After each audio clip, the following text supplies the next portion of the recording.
영웅?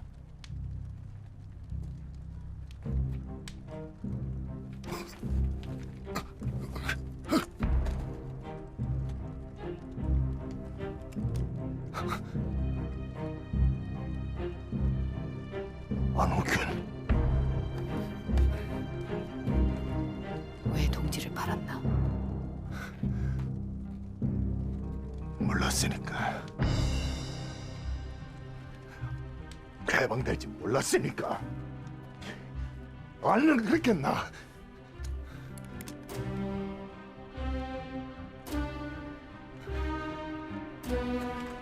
묘, 16년 전 임무. 염석진이 밀정이면 죽여라. 지금 수행합니다. 배신은 곧 죽음이다. 영화에 보면 이러한 대사가 나옵니다. 제가 조직폭력배에 나오는 영화를 좀 좋아하는데 그 영화에서 보면 이들은 배신자를 끝까지 찾아내서 그 책임을 물게 합니다. 보통은 목숨으로 책임을 물게 되지요. 그럼에도 불구하고 배신자는 꼭 나옵니다. 어쩌면 영화의 재미가 거기에 있는지도 모르겠어요. 저는 배신하는 장면이 나오면 속으로 저 나쁜 하면서 보기도 합니다. 제 안에서 이 배신은 안 된다는 마음이 있는 거지요. 그렇다고 저 자신이 늘 배신하지 않고 사는 것은 또 아닙니다. 저는 제가 믿고 있는 것을 배신하기도 합니다. 이건 안 돼 라고 스스로 딱 정의 내린 것도 가끔은 괜찮지 않을까? 이 스스로 타협하면서 배신하는 거죠. 그러면 믿음을 배신한 나 자신에 대한 낙심으로 괴로워하고 다시 믿음대로 살겠다 다짐하기도 합니다. 어쩌면 배신하지 않는다는 것은 매우 어려운 일인지도 모르겠습니다. 예수님 시대의 사람들도 그러했습니다. 예수님을 만났던 예수님의 제자들은 새로운 공동체를 형성했습니다. 예수님의 가르침을 기억하면서 예수님의 죽음과 부활을 기념하며 경배하는 공동체였습니다. 우리는 이들을 초대교회라고 부릅니다.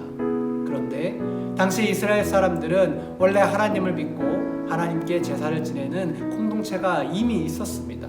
그 공동체가 유대교입니다. 이스라엘 사람들은 유대교이며 유대 정신을 바탕으로 사회가 움직였습니다. 예수님의 제자들도 유대인이었습니다. 이 제자들이 유대교를 떠나 그 사회 안에서 새로운 공동체를 만든 것입니다. 그러니 여전히 유대교를 믿는 유대인들의 입장에서 이 초대교회는 이단이었던 것이지요. 그래서 박해를 가하게 됩니다. 그 고통 속에서도 믿음을 저버리지 않고 교회를 지켜온 사람들이 바로 초대교회의 성도들입니다. 하지만 유대교의 핍박에 견디지 못하고 다시 유대교로 돌아갔던 사람들도 있었습니다.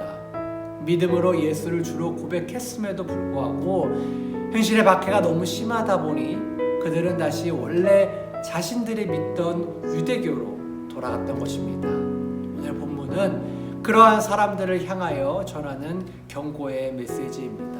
본문은 히브리서 10장 26절에서 29절까지 말씀입니다.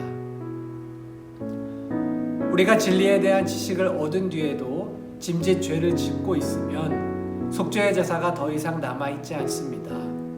남아있다고 예상할 수 있는 것은 무서운 심판과 반역자들을 삼킬 맹렬한 불뿐입니다. 이 본문에 나오는 진리를 아는 지식을 얻었다는 것은 예수 그리스도를 주로 고백했다는 것을 의미합니다. 예수님께서 구약 성경에서 예언된 메시아가 맞고 그분이 참된 주님이시기에 그분을 믿고 그분을 따르기로 결단한 것입니다.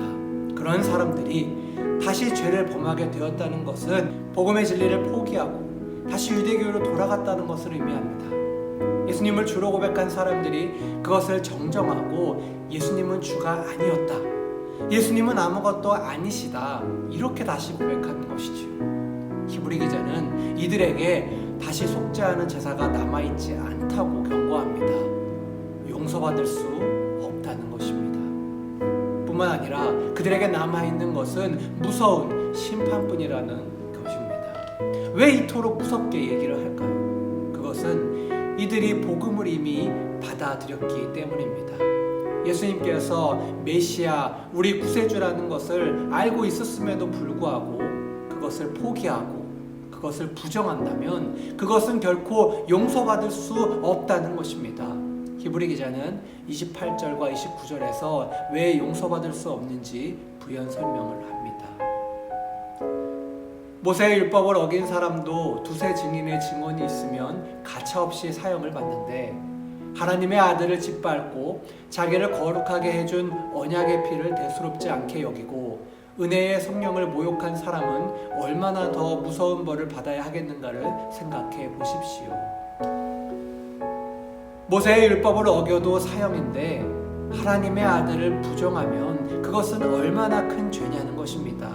그렇죠?